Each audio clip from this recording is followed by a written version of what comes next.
السلام علیکم دوستانو، د سورة محمد یو ناشنا طاقتوره وظیفه در سره شریکه کوم. کچیر تاسو هر حاجت لرئ د دې وظیفې په کولو سره به ان شاء الله پوره کړل شي. که کم حاجت لرئ هغه په خپل ذهن او ګمان کې کېږدئ، راوی ګرځوئ. له هغه نه بعد دغه یوه وظیفه وکړئ چې سورة محمد ده. د دې په برکت سره به د الله پاک جل جلاله ستا هغه کم حاجت چې په زړه کې د هغه به پوره شي، یا یو خواهش لري غواړي هغه خواهش دې پوره کړل شي. سورة محمد د دې وظیفه چې وکړې ستا هغه خواهش به الله تعالی در پوره کړي. یا که د یو بل جایز مقصد لپاره وکړي، په هغه مقصد کې به الله تعالی تاسو ته د سورة محمد په ویلو سره په هغه مقصد کې کامیابی درکړي. دوستانو، د سورة محمد د وظیفې طریقه درته ښایم چې پر کومه طریقه به کیږي او سورة محمد په کومه سپاره کې ده. سورة محمد چې ده په قرآن شریف کې 40 سورت ده. قرآن شریف 114 سورته ده، 40 سورت ده او په 26 سپاره کې ده. 4 رکوع باندې مشتمل ده. کوچنی سورت ده، 4 رکوع ده، 18 آیات ده. دا سورة محمد ده.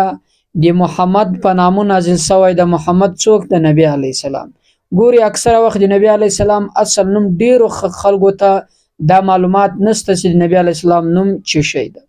د نبی علی السلام اصلي 2 مشهور نومان چې د پمځکه کې محمد، په اسمانو کې احمد ده.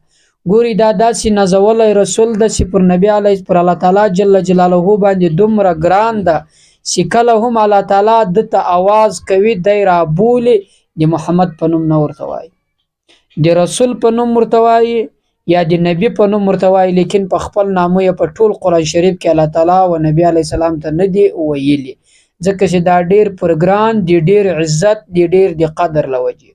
علما او مشابهت لدې سره ورکړی د فرض کوم او تاسو سی په خپل معاشره کې مثلا پلار د په خپل نامو هیڅ کله نه ورته وایو، یا یو بل مشر د په خپل نامو هیڅ کله نه ورته وایي، د عزت لوجې یو د ناز نوم ور باندې ږدو، په بل نامو سره یې رابولو.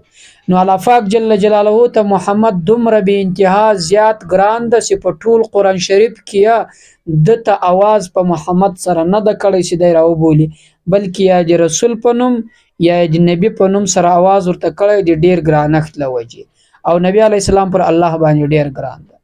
بیا ګوري دوستانو، کم انسان سی اولاد نه لري، د اولاد لپاره سی خالد د محمد لفظ استعمال کې الله تعالی اولاد ورکوي. څنګه یې ورکوي؟ داسې بیا د بی ډیره مافي که کمی زنانی مثلا د کم انسان نارینه اولاد نه کېدی، خو بیا هم کله سی حمل واخستی په نس کې سی مثلا کم کوچنی وي، دا خاوند د ښځې چې د دې نس پر دې نه باندې ګوته کېږدي او له ځان سره خالد ووایي سی الله په دې نس کې چې کوم کوچنی ده، که چیرې تا نارینه اولاد راکړی ماته له دې څخه، ما له تا سره وعده ده چې زه به د محمد نوم ور باندې ږدم.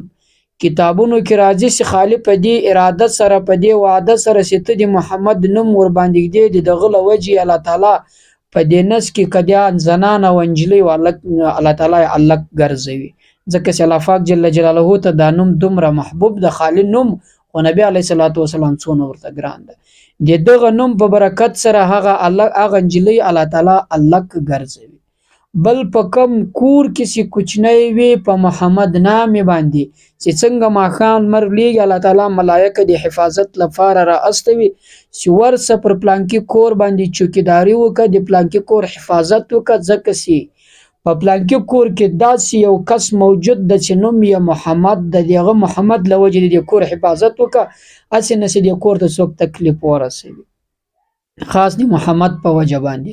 نو بیا ګوري دوستانو، تاسو سوچ او فکر وکړئ چې تاسو د محمد وظیفه وکړئ، څنګه به ستاسو حاجت نه پوره کیږي، څنګه به ستاسو خواهش نه پوره کیږي، څنګه به ستاسو مقصد نه پوره کیږي، تاسو په خپل مقصد کې څنګه نه کامیابه کیږي.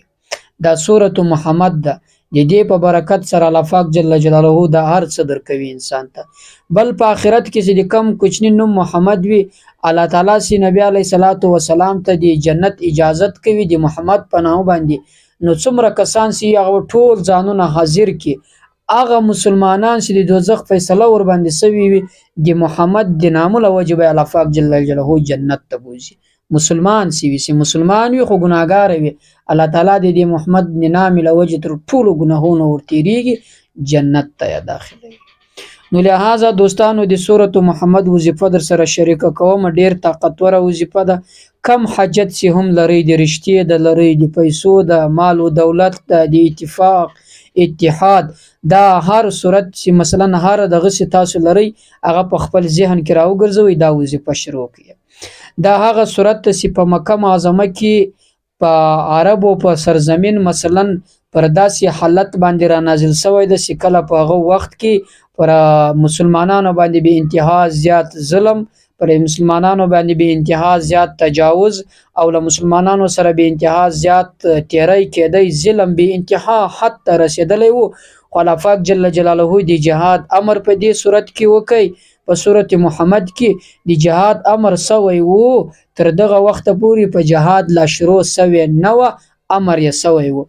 نبی علیه الصلاۃ والسلام فرمایي که یو څوک زما حالت بیانول غواړي، ځان ته معلومول غواړي، هغه د سورۃ مثلا سورۃ محمد تفسیر دی وګوري، سورۃ محمد ترجمه دی وګوري، سورۃ محمد دی وګوري، ځکه چې په هغه کې په یو آیات کې د ما بیان، په یو آیات کې زما د دښمن بیان ده، چې زه له خپل دښمن سره څنګه جنګېدم او ما څنګه زندگی تیره کړې ده، دا ټول بیان په سورۃ محمد کې ده. که چاته هم تفسیر یاد وي، قرآن شریف یې په ترجمه زده وي، یا څه نه څه خط یې زده وي، قرآن شریف په پښتو کې هم پیدا کېږي، په عربي کې هم، په انګلیش باندې هم د ترجمې والا، په اردو کې هم، په هر زبان کې سته.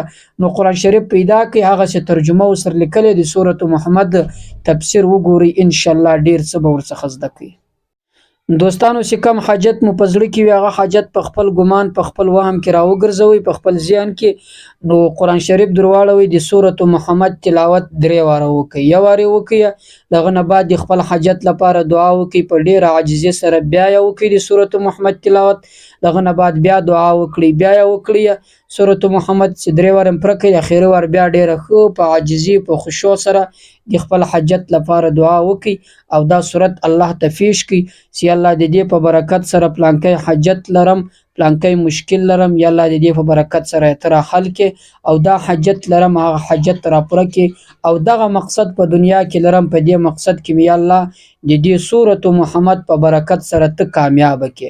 نو ان شاء الله الله تعالی به د دې صورت په برکت سره کامیابی درکړي، الله به د دې صورت په برکت سره په خپل مقصد کې تاسو کامیاب کړي، او الله به د دې صورت په برکت سره تاسو په خپل مقصد کې خپل منزل ته ورسوي. نو لہذا دوستانو دا وظیفه وا الله تعالی دې وکړي چې دا وظیفه تاسو وکړي او خوښه سوي مې هم وي. تر بلې وظیفې پورې د خدای په امان له موږ سره اوسئ، له نورو ملګرو سره هم شریک کړئ. السلام علیکم ورحمت الله.